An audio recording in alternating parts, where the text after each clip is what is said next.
Hello, my pack, my tribe. Welcome to Howling After Dark. So, tonight's episode's gonna be a wee bit different.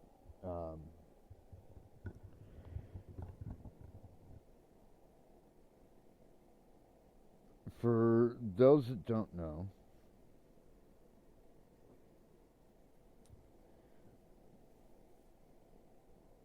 I am a Army veteran,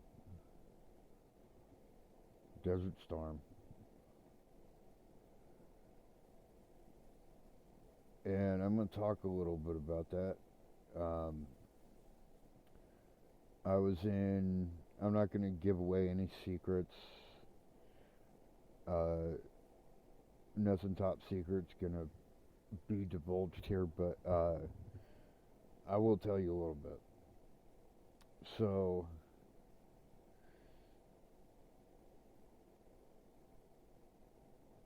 it takes years to really be special forces of any kind, really. Um,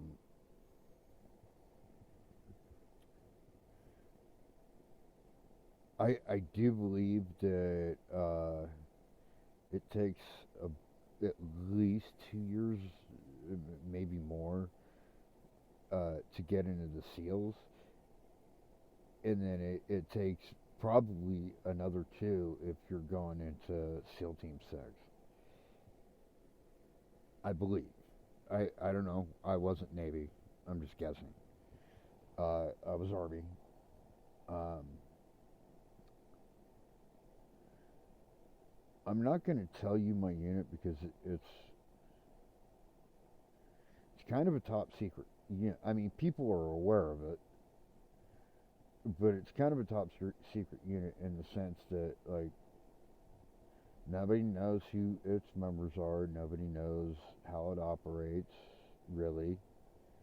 Um, any of that stuff. But what I will tell you is kind of what it takes to even be a part of that elite unit. Um,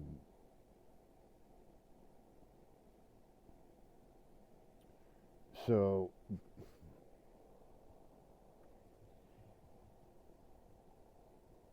the entire selection process by itself can be about 2 years. Um, and then, you know, you've got your specialty training. That could be, you know, a year, maybe two, all by itself. And then, like,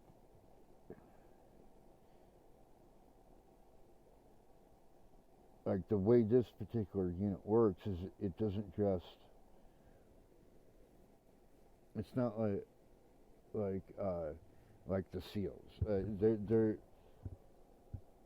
I'm trying to think how to put this. Okay, so if you join the Navy, right, you can decide to go into the SEALs right out of boot camp. The unit I was in doesn't work that way. You have to be a part of another special forces unit like Rangers, Mountaineers, Green Berets, something of that sort, before they will even consider you.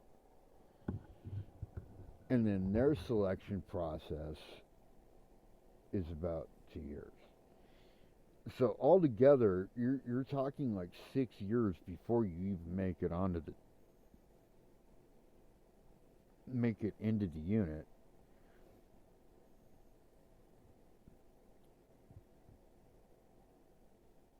And that's before, all of this is before you do anything.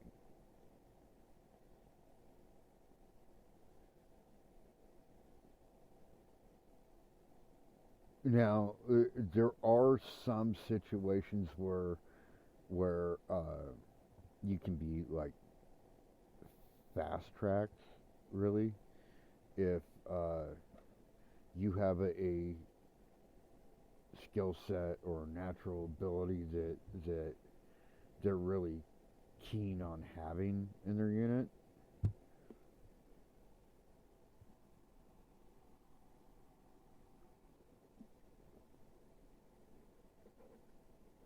But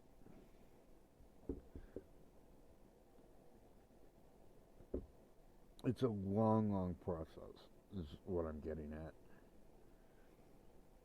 And I'm notice I'm not saying what the unit was, and I'm not going to. I mean, the world at large is kind of aware of them, but I'm not going to say it because not because I'm worried about repercussions from, like, you know, government suits getting uppity because I said a name. I'm not saying the name out of respect for those that I served with.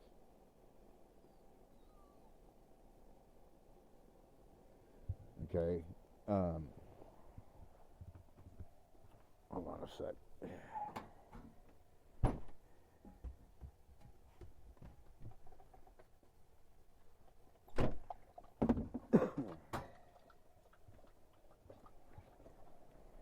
So,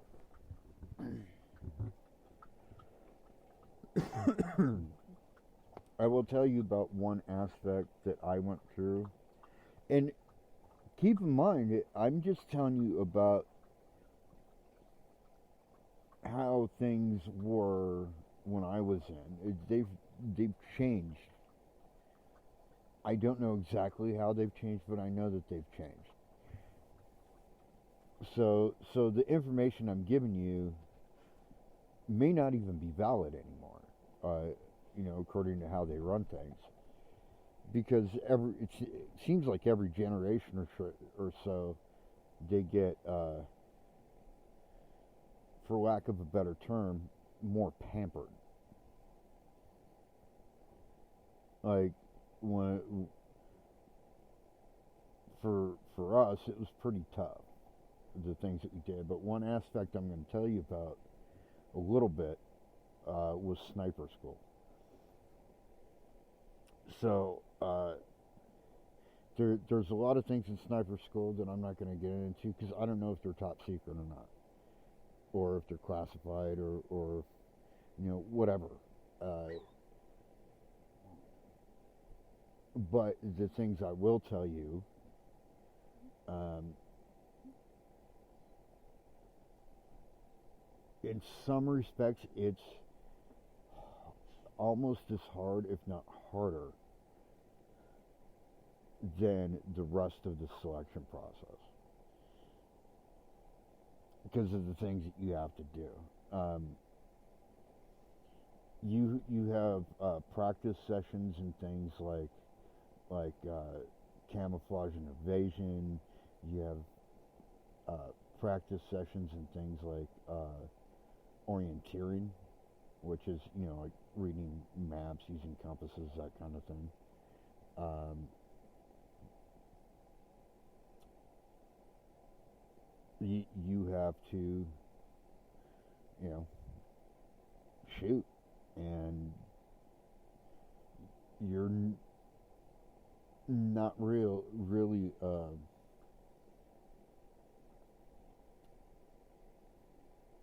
not really allowed to miss too many shots. I'll just say that.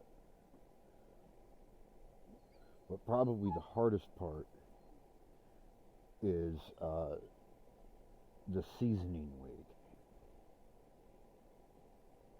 And what the seasoning week is you have to make your own ghillie suit. If you're not familiar with what a ghillie suit is, it's that kind of outfit, I guess you could call it, that uniform that snipers wear. It like breaks up the shape of a human body. You're literally seasoning your ghillie suit. You're doing all these obstacle courses and stuff where like you're low crawling through mud underneath barbed wire, right? And you do it on your back so that like your ghillie suit's essentially getting dragged through the mud, and you're beating it up, like you're inflicting a lot of punishment on this ghillie suit, and at the end of the week, it's got to hold up, or you fail.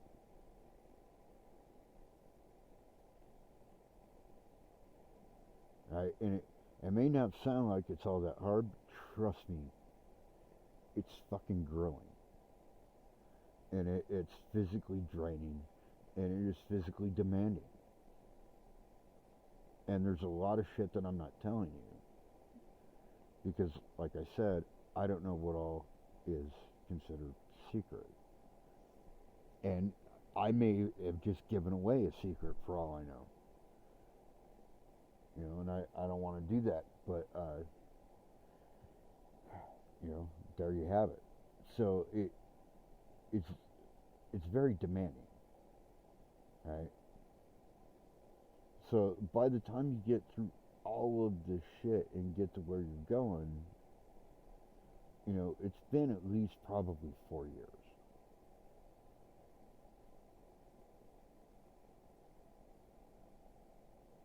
You know, and then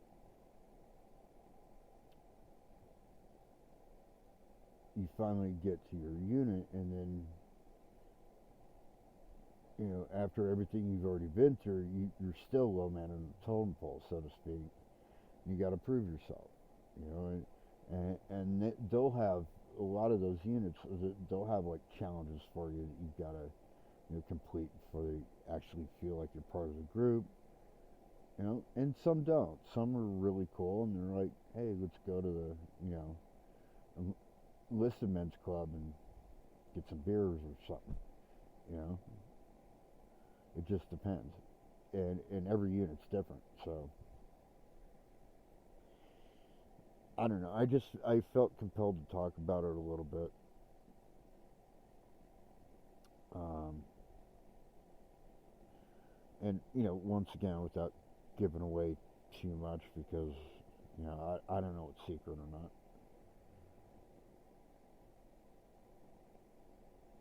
I mean, nowadays probably none of it is, because I see freaking uh, like videos for, you know, BUDS, which is SEAL training,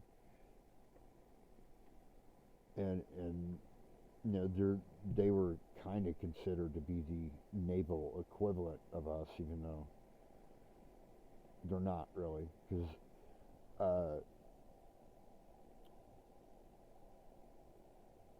the unit I was in takes people from other services. So, like, SEALs would become members of my unit, but members of my unit would never become SEALs. And that's the last thing I'm going to say about it. Um,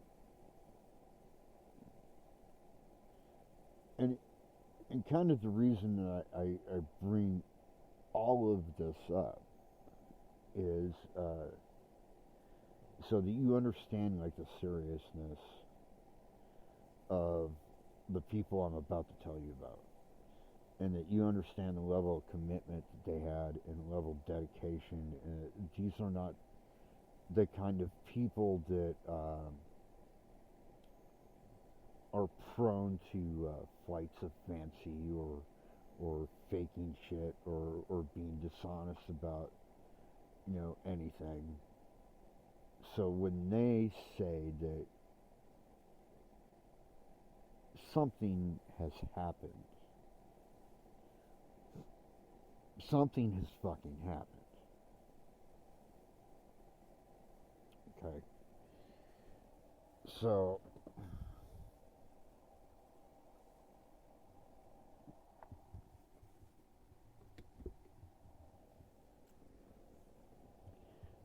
I'm sure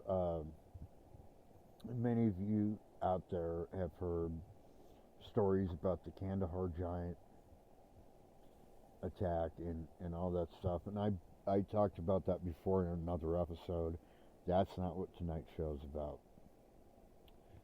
Tonight's show is, depending on your perspective,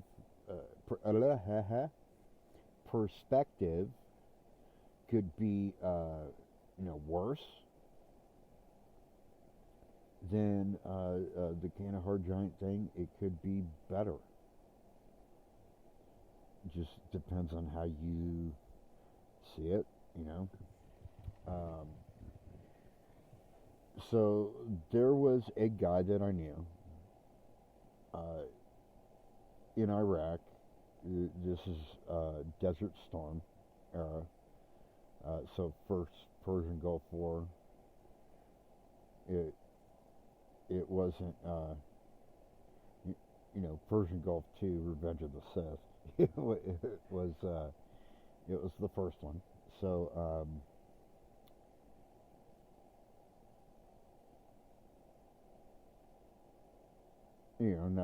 not to not trying to say that the people from the second one were weak or wimpy or anything like that. They weren't. Okay, they had a very very hard gig and they did it very well, and I am very proud of them. Okay, not what I'm saying at all. I'm just saying that it was Desert Storm era. So we're talking like 91, 92, and I don't know if I want to use this guy's real name, so I'm going to call him Thompson. So Sergeant Thompson was attached to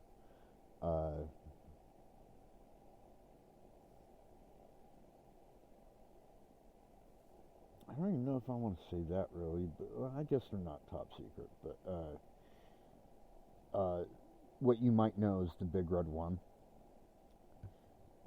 They're not a special forces detachment. They're pretty much what would be called cavalry nowadays, which is kind of an armored division that supports infantry troops. Okay,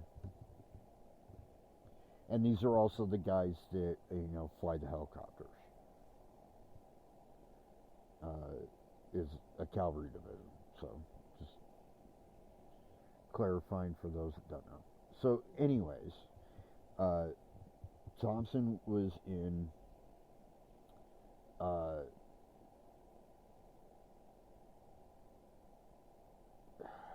trying to remember what we called that first FOB. I think it was called Freedom, but I could be mistaken. It's been too long. There's been too many of them. My brain is fucking mush. So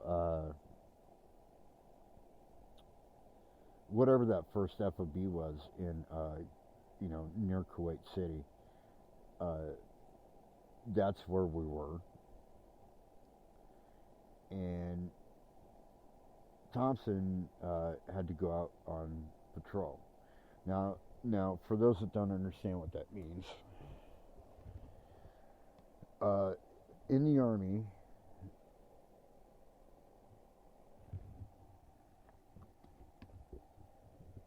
if you're out on patrol, that means that you're,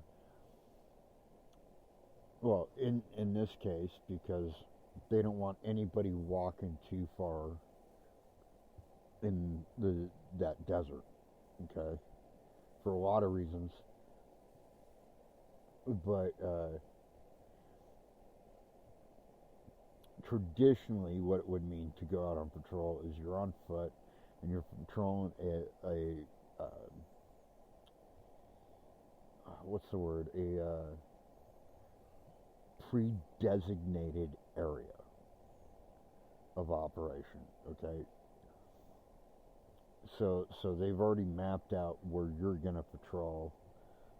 You're just patrolling this area to look for enemy troop movements, uh, if they set up landmines, whatever. And it just so happens that this one night, the area that they were uh, going to be patrolling was this caverned out school. And part of the patrol is that they've got to actually go into the building and clear it. Okay? I'm not going to get into all the details of that. If you're military, you already know. And if you weren't military, you've probably seen something like what I'm talking about in a movie and have at least a general idea. So they're going through clearing this building, which isn't too hard because once again it's caverned out. It's mostly one room now. There are remnants of walls and doors and everything, but for the most part you can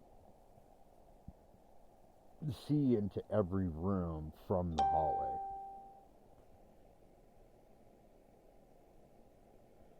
And so,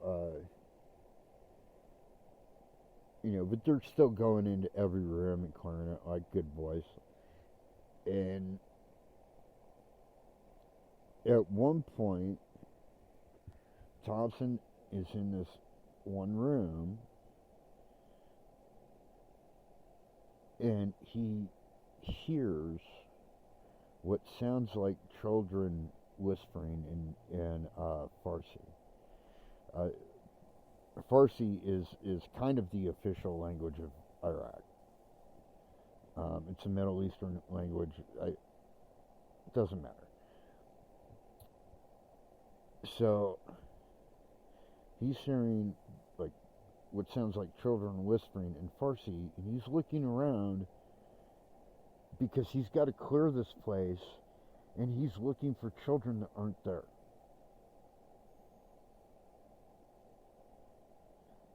But he can't just say, oh, hey guys, this place is haunted, because the military doesn't fucking work that way. He's hearing voices, so he's got to clear the building. They've got to search this building. And it was a 2-story building, but it also had a basement. And so they go up on the second floor. There's nothing on the second floor.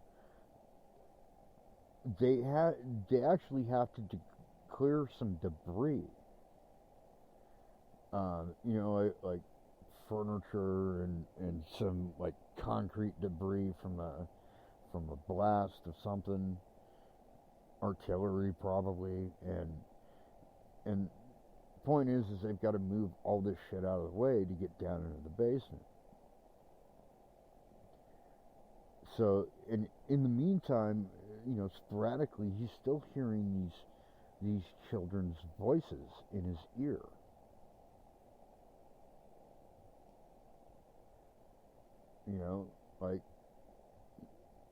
Like they're somewhere in the distance.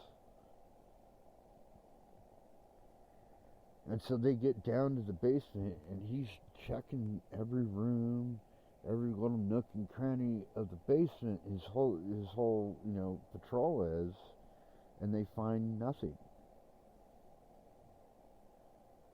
But and it's dark down there. There's no electricity, so all they have is flashlights.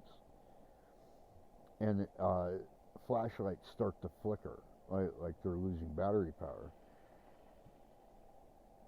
And the voices have gotten louder, so now everybody in the patrol could hear the voices. and they're looking around. They're checking every corner. They're looking in every little nook and cranny. There's literally nobody there. But they're hearing these voices like they're right on top of them.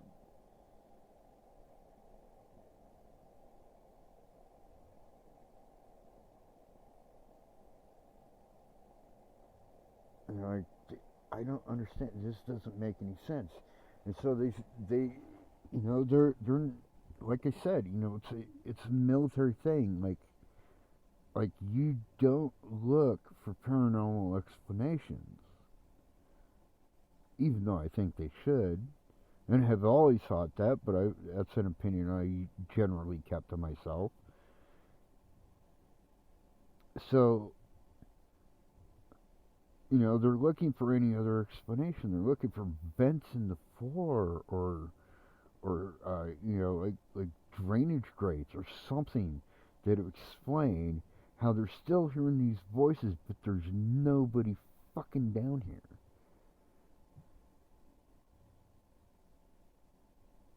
And they find nothing. Just nothing.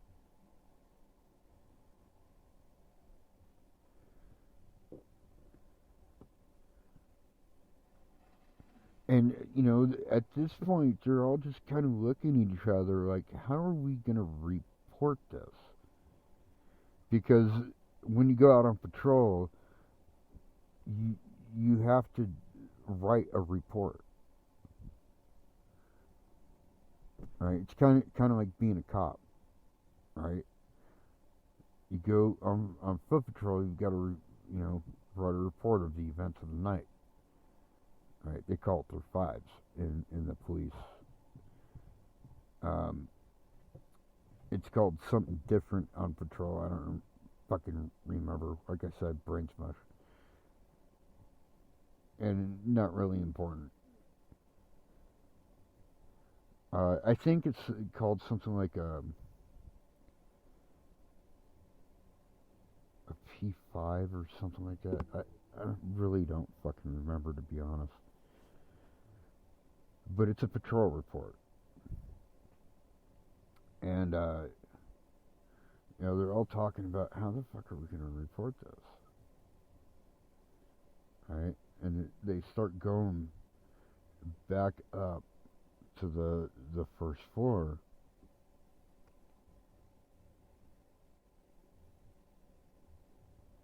And, he's the last one up. So he's going to be the person that's down in this basement the longest, because he's the last man in line, and everybody else is ahead of him on the stairs going up, and he hears the voices again.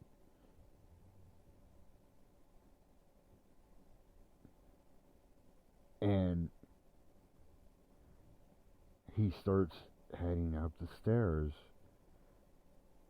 and he feels like,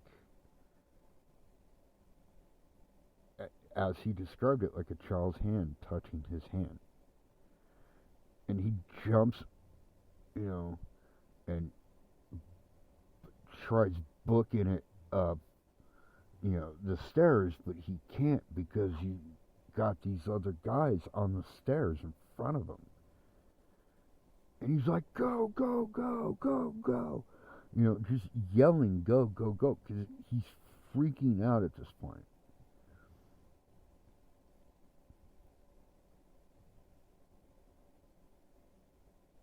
And at one point, like, he turns around and looks, and catches just like this flash of like what looks like a white, like a little white dress.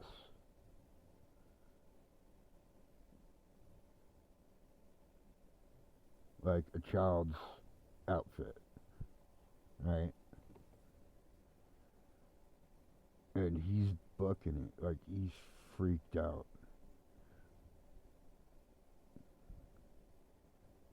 And, he's like, let's get the fuck out of this building. And so they get out of the building and they kind of rally right next to the doors. So like they're covered by the building itself. It's such a serious job that nothing can make you appear as if you're impaired or mentally unstable or anything of that nature. And let's face it, some of your higher ups are probably very conservative, closed-minded people.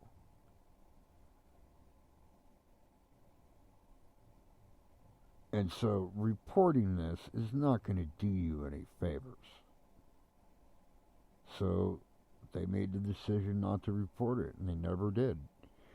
And the only reason I know anything about this is because he told me about it.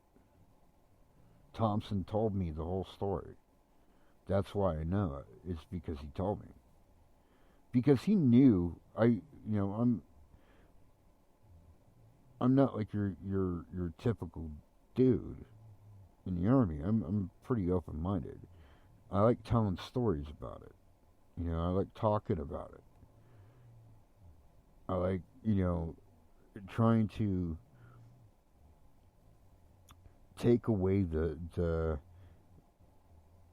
like negative aspects and the fear about it. Because most of it is stuff you shouldn't be afraid of. It's just people, yeah, they're ghosts, but they're people. And they're reaching out. Sometimes for help, sometimes because they want to be acknowledged, sometimes because, they think it's funny. Yeah, there are some, pranksters out there. Just be aware of that. But, whatever it is across the board, they all have one thing in common. They want to communicate with you. They're not a threat to you. They just want to communicate with you. And, all these TV shows and movies and stuff being so fear-based and negative has poisoned the collective consciousness of society when it comes to the paranormal into thinking that everything paranormal is negative. And that's just not true. Most things are not negative. The dark, evil, negative shit is mostly pretty rare. Are there exceptions to the rule occasionally? Yeah, sure. But for the most part, I'd say like 89-90% of the time, what you think is evil is actually misidentified, and it's just, your poor great Uncle Joe trying to talk to you.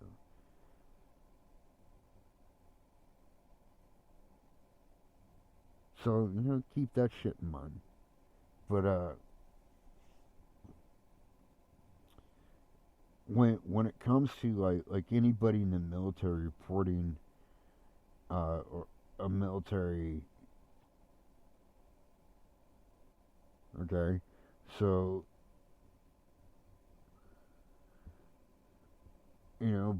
but look at how long in the park, and they were never allowed to talk about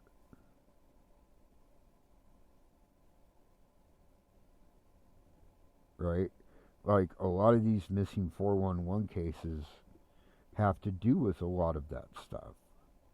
And they say, I want proof. And so in order to give them proof, the science behind everything that we gather, all that are like, well, okay, good for you. I just don't believe in a higher power. Those people concrete columns under the. Look at any one of those 101st Airborne 506 Easy Company guys that not only went through D-Day, they kicked ass all over it and went all over fucking Europe and into fucking Germany and actually discovered the camps. I want you to go up to any one of those seasoned fucking combat vets and tell them that the Holocaust never happened, you fucking goddamn dumbass, and watch what happens. And when a fucking 90-year-old man has you in a fucking chokehold and the lights are fading out, I'm gonna be in your face laughing my ass off.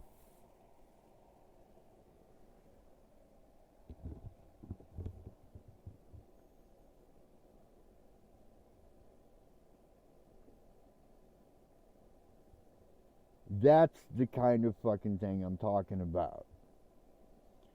Because the same kind of people that would deny that happened are the same kind of people that would deny anything else. Simply because they can't help it. They have to deny something because their lives are so shitty. They cannot allow anybody else to have a win.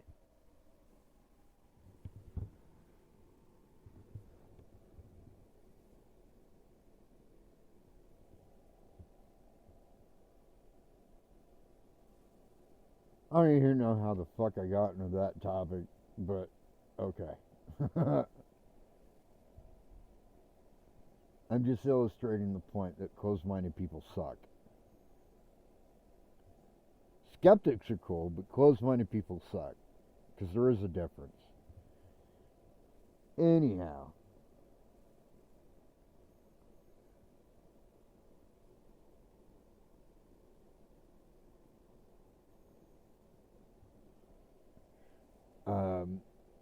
I guess that's about all the time I got tonight, folks. Until next time, my pack, my tribe. Peace out.